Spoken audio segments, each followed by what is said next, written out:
गौतम बुद्ध जब भी अपना प्रवचन समाप्त करते अपने शिष्यों को 3 बार समझाते और कहते कि जाओ अब अपना अपना काम करो। उनका एक प्रिय भिक्षु था आनंद। उसे यह बात अजीब सी लगती कि रोज रोज उसी बात को कहने का क्या मतलब है, और जब एक दिन उससे रहा नहीं गया तो उसने उन्हें टोक दिया। बुद्ध धीरे से मुस्कुराए और बोले, आनंद, तुम्हारा कहना अपनी जगह पर सही है कि भिक्षु को रोज रोज क्या समझाना कि जाओ अब अपना अपना काम करो।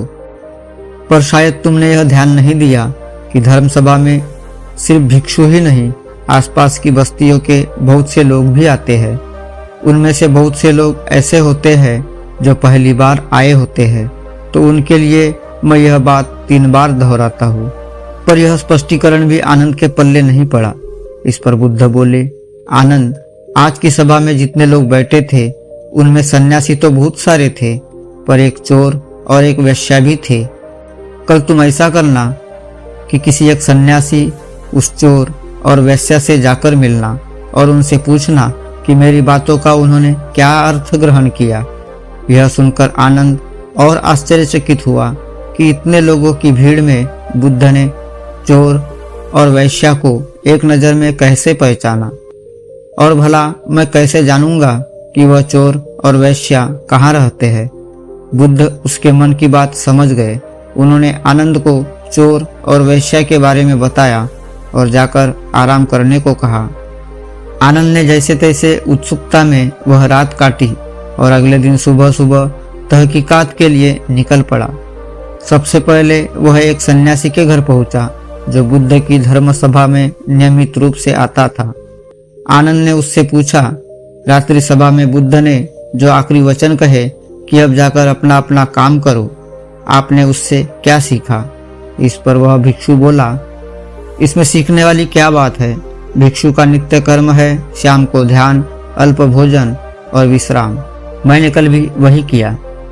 आनंद को पता था कि भिक्षु से उसे यही उत्तर प्राप्त होगा, अतः वह मुस्कुराया और चोर के घर की ओर चल पड़ा। पूछते पूछते वह चोर के घर पहुंचा। चोर उस समय सो रहा था।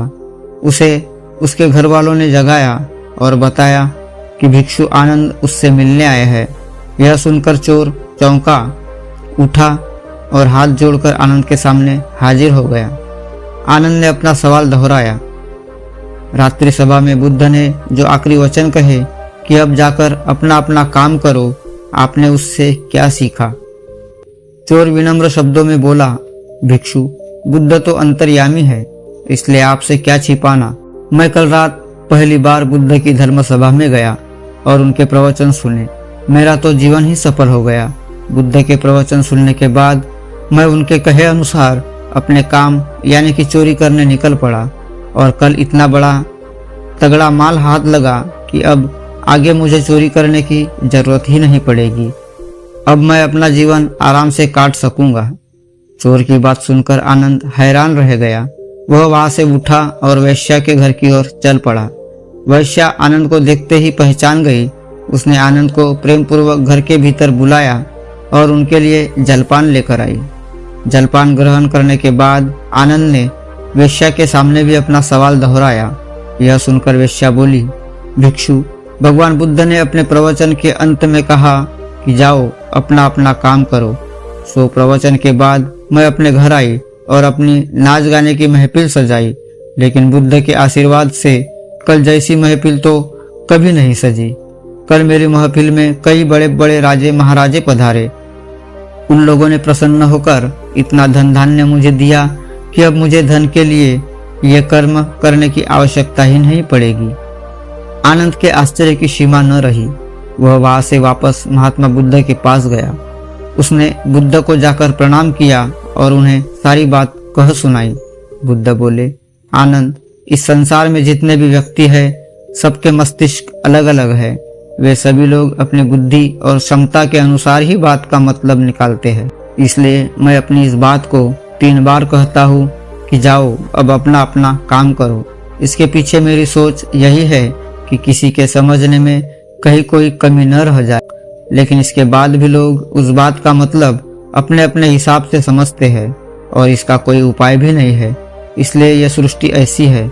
हम इसे बदलने के लिए लोगों को प्रेरित तो कर सकते हैं, पर हमारी बातों का कितना असर उन पर होगा यह कोई नहीं जानता। इसलिए मैं सभी के साथ एक समान व्यवहार करता हूँ और सभी को एक समान अपना अपना कार्य करते रहने के लिए प्रेरित करता हूँ। उम्मीद है इस कहानी से आपने बहुत कुछ सीखा होगा। तो वीडियो को लाइक करें, शेयर करें तथा चैनल को सब्सक्राइब अवश्य करें। तो जल्दी मिलते हैं एक नई कहानी के साथ। तब तक के लिए आप अपना ख्याल रखिए। धन्यवाद।